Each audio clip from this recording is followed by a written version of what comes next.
আজকে মরলে কালকে 2 দিন, পরের দিন কেউ কাঁদবে না। আজকে মরলে কালকে 2 দিন, পরের দিন কেউ কাঁদবে না। যাদের জন্য করলা কামাই তারা কেউ চিনবে না। আজকে মরলে কালকে 2 দিন, পরের দিন কেউ কাঁদবে না। যাদের জন্য করলা কামাই মরলে তারা চিনবে না। থাকতে সময় করো আমল, থাকতে সময় করো আমল, ঈমান করো খাঁটি, শেষ ঠিকানা তোমার আমার 3.5 হাত মাটি। ফিরাউন 400 বছর বেঁচে ছিল। ফিরাউন বলেছিল কোনদিন মরবো না। নমরুদ বলেছিল খোদাকে মার্ডার করবো, রাখবো না। সাদ্দাত বলেছিল খোদার জান্নাতে আমি যাবই না। করুন বলেছিল আমার অনেক সম্পত্তি, আমার মরণ হবে না। মাইকেল জ্যাকসন বলেছিল 150 আগে আমি মরবো না। ইংল্যান্ডের রানী এলিজাবেথ বলেছিল সেঞ্চুরি না করে মরণ আমার হবে না। কেউ নাই, সবকে আল্লাহ পথে। কি ভাবছেন আপনি মরণ হবে না? রঙিন এই পৃথিবী ছাড়িতে হইবে, সাদের এই দেহ মাটিতে খাইবে। রঙিন এই পৃথিবী ছাড়িতে হইবে, সাদের এই দেহ মাটিতে খাইবে। শূন্য হবে জিন্দেগানি, কার লাগিয়া এত মায়া এত চোখের পানি রে মন, কার লাগিয়া এত মায়া এত চোখের পানি। পৃথিবী থেকে সবাইকে তোমাকে আমাকে ছেড়ে ত্যাগ করতে হবে। আল্লাহ বলছেন দুটো সম্পদ, মুহাম্মদ রাসূলুল্লাহ, দ্বিতীয় হলো কালামুল্লাহ। ছাড়বি না, ছাড়বি না, মার খাবি, সব জায়গায় লাঞ্ছিত হবি। খাতনা করে দেয়া হয় 2 অভ্যাসের কারণে। মুসলমানদের 4টে রোগ কোনোদিন হয় না। লজ্জাস্থানে ক্যান্সার হয় না, গোনোরিয়া হয় না, সিফিলিস নামক রোগ হয় না, এইডস হয় না। বলো সুবহানাল্লাহ। অহরহ ইতিহাস আছে এইরকম। শিক্ষিত বন্ধুরা আমার, এই 2 সপ্তাহ আগের ঘটনা তোমাদের দিনাজপুরে। ওই যে আপনার বোতলবাড়ি এলাকায় এক বাঙালের ছেলে, বাঙাল তো বোঝেন আপনারা, বাঙালের হিন্দু ঘরের ছেলে বলছে, প্রায় ফোন করে তো একদম কড়া ভাষায় কথা বলে।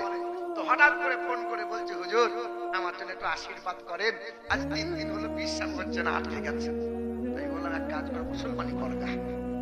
বুঝছেন, কত হিন্দুদের ছেলে এইরকম খাতনা করতে হয়েছে এই রোগের কারণে। বিশ্বাস করে পানি নাও যুবকরা, কিন্তু এই দিক দিয়ে মহিলারা উত্তম। 100-র মধ্যে 100টাই মহিলা বিশ্বাস করে পানি নেয়, কিন্তু 100-র মধ্যে 70টা যুবক ছেলে বিশ্বাস করে পানি নেয়। রাস্তার ধারে দাঁড়াবে, সিলিন্ডারটা বার করবে, বাঁ হাতে করে ধরবে, ডান হাতে করে বিড়ি বা সিগারেট টান মারবে, ছোট্ট করে মুখে চলে যাবে। মানে বাঁ হাতে গরম বিড়ি, ডান হাতে গরম বিড়ি। লজ্জাও নাই, শরম নাই, হায়াও নাই। না, আমি হাসির কথা বলি নাই, লজ্জা শরমের কথা বলছি। শরম করো মুসলমান বাবারা, ভাইরা আমার, এ সোনামণি মা বোনেরা, সোনার চাঁদ বন্ধুরা আমার, শুধু মানুষেরা, আব্বা জানেরা, মা বোনেরা, কোরআন পড়ো, ছেলে মেয়েদের বুকে কোরআন দাও, নবীজির জীবনী মাঝে মধ্যে শোনাও, শিশুকালের জীবনী বাচ্চাদেরকে শোনাও। বাচ্চাদের হাতে মোবাইল দিও না। ওই যে নদিয়া জেলা হরিণঘাটা বলে একটা জায়গায় আছে, হরিণঘাটা থানাডান্ডারে প্রাইমারি স্কুলের মাস্টার হঠাৎ করে ফোন দিয়ে বলছে, হুজুর একটু দোয়া করে দেন। কিসের জন্য দোয়া? বলে আমার বিবির জন্য দোয়া করে দেন। বিবি কি মারা গেছে? বলে না হুজুর, বিবি চিন্তা আছে, 22 বছর সংসার করছি, আমি স্কুলের মাস্টার, বিবিটা স্কুলের মাস্টারিনী, সংসার করছি 22 বছর, দেখাশোনা করে বিয়ে করলাম। তবে 22 বছর ধরে সংসার করি, আজ আমার বিবিটা কালেমা পড়ে না, ইমানদার হলো না। আমি নামাজ রোজা করি, 2 ছেলে নামাজ কোরআন পড়ে, কিন্তু আমার বিবিটা আজ সকাল সন্ধ্যা ঘন্টা বাজায়, আজ যন্ত্রণা করে। হুজুর দোয়া করে দেন যেন আমার বউটা কলমা পড়ে মুসলমান হয়।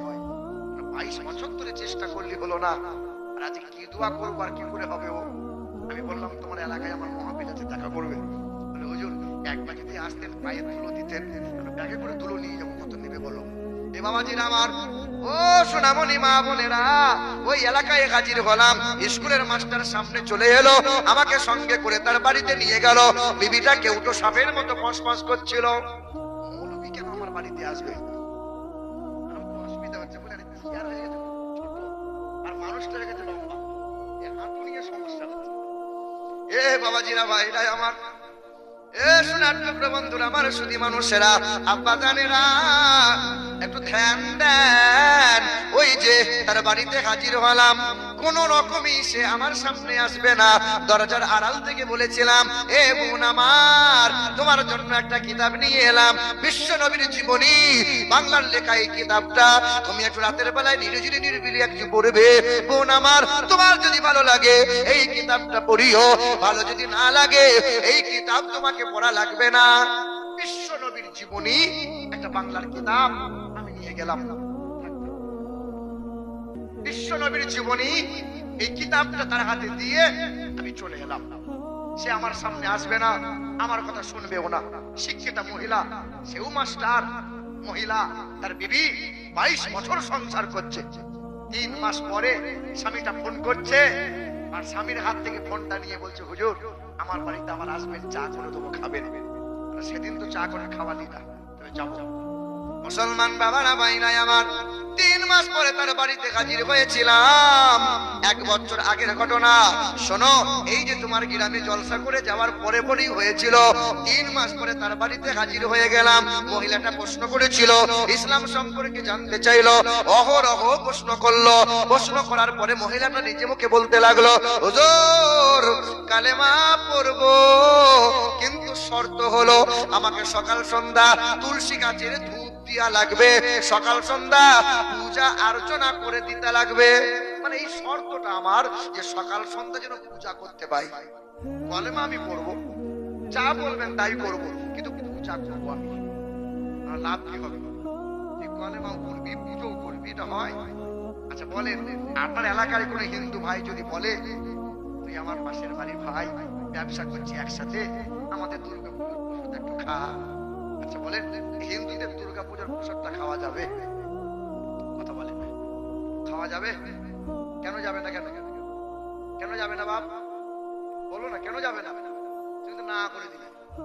এই যে আপনি মুরগির দোকানে গিয়ে বলছেন আজকে আমিরুল ইসলাম আসবে, এই যে জামিদুর রহমান, মনে করো কেউ একজন, কি আমাদের যে কেউ পোল্ট্রির দোকানে বলছে এই মুরগিটা আমি কিন্তু হালাল করবো, হুজুরকে আমি খাওয়াবো।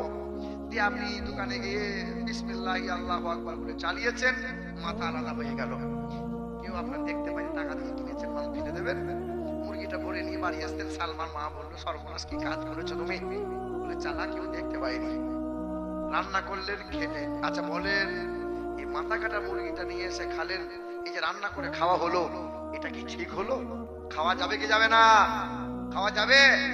কথা বলেন, হ্যাঁ হালাল হলো? হলো না? হয়েছে? এ বাবা হয়েছে? শোনো, দুর্গা পূজা বলো, কালী পূজার বলো, যে প্রসাদ, ওই প্রসাদে কি হয়েছে?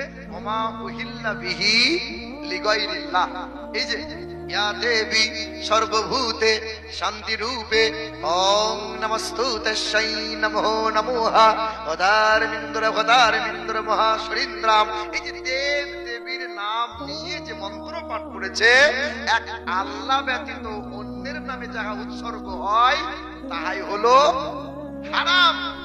কিন্তু আপনি তো বিসমিল্লাহি আল্লাহু আকবার বলে জবাই করছেন, এটা হারাম কেন হবে খাপা? এটা খাওয়া জায়েজ হবে, বলে সুবহানাল্লাহ। কথা বুঝছেন বাবাজিরা ভাইরাই আমার, ও মুসলমান সোনার টুকরো বন্ধুরা আমার, ওই মহিলাটা বলছে, হুজুর আমি কলেমা পড়তে রাজি আছি, কিন্তু সকাল সন্ধ্যা পূজা করতে দিতে হবে। মনে মনে চিন্তা করলাম, ওই মহিলাটা বলছে কালেমা পড়বো, কিন্তু পূজা বন্ধ করব না। আমার একটাই চিন্তা উদয় হলো, পৃথিবীর সবচেয়ে বড় হাতিয়ার হলো দোয়া।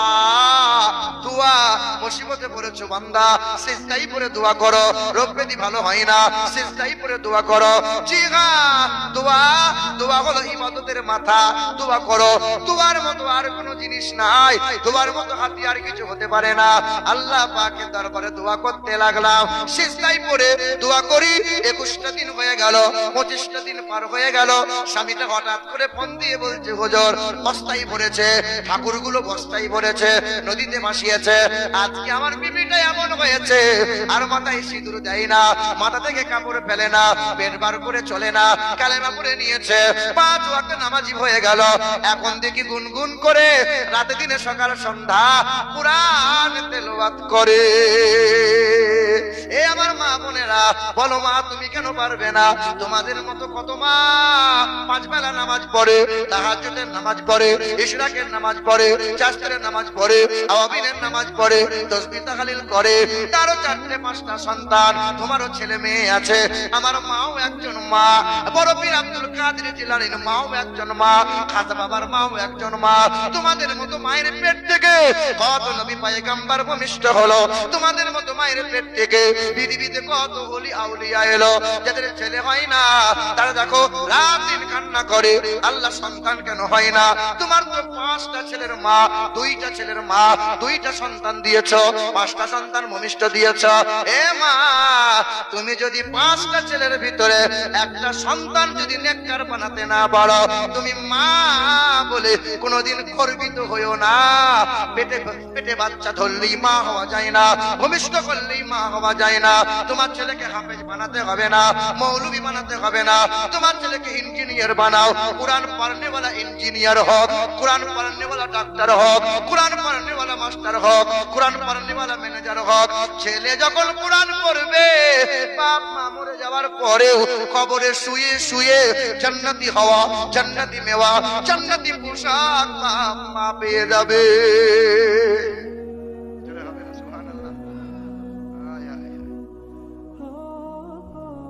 জমিনে এক হিন্দু বাড়িতে 2 ছেলে, কোটি টাকার সম্পত্তির মালিক, কল্যাণীতে তার অসংখ্য জায়গা, এক এক কাঠা 70 লাখ কাঠা, 80 লাখ কাঠা আমি নিজের চোখে দেখেছি। ওই বাপ যখন মারা যায় 3 দিন ধরে লাশ পড়ে আছে, 2 ছেলে জমি জায়গা শুধু ভাগ বন্টন করছে। হ্যাঁ।